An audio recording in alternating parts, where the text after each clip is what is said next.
ఒక పక్షి తెల్ల గులాబీని అమితంగా ప్రేమించేది. ఒకసారి అది ఏడుస్తూ నేను నిన్ను ప్రేమిస్తున్నాను అని చెప్పింది.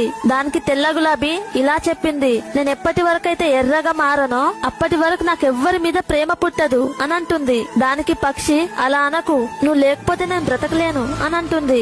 గులాబీ దానికి ఇంకా కోపంతో, నీకు ఒకసారి చెప్తే అర్థం కాదా, నేను ఎర్రగా అయ్యేంత వరకు ఈ ప్రేమ దోమ అవి ఏ ఉండదు అని అంటుంది. ఆ పక్షి గులాబీ కోసం ఎదురు చూస్తూ చూస్తూ గులాబీకున్న ముళ్ళ మీద పడుకొని పోయింది. ఆ ముళ్ళు గుచ్చుకొని రక్తపు మడుగుల మునిగిపోయిన తెల్ల గులాబీ ఎర్రగా మారింది.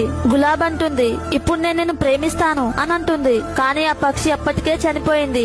ఇదే పరిస్థితి నేటి ప్రేమలో ఉంది. మీరు ఎవరికైతే విలువిస్తారో, ఎవరినైతే మీరు సంతోషంగా చూడాలనుకుంటారో వాళ్ళే మీకు విలువివ్వరు, మిమ్మల్ని తక్కువ చేసి చూస్తారు. బై మిస్టేక్ లో అయినా ఆ పర్సన్ తో నువ్వు లేకపోతే నా జీవితమే లేదు అన్నారనుకోండి, ఇంకా ఆ పర్సన్ మిమ్మల్ని చాలా లైట్ గా తీసుకోవడం స్టార్ట్ చేస్తారు. ఎందుకంటే మీరు తనను వదిలి ఇంకెక్కడికి వెళ్లారని తనకు తెలుసు కాబట్టి. వినడానికి భయంగానే ఉంటుంది, కానీ ఇది నిజం. మీకు ఇది కరెక్ట్ అనిపిస్తే ఎస్ అని కమెంట్ చేయండి.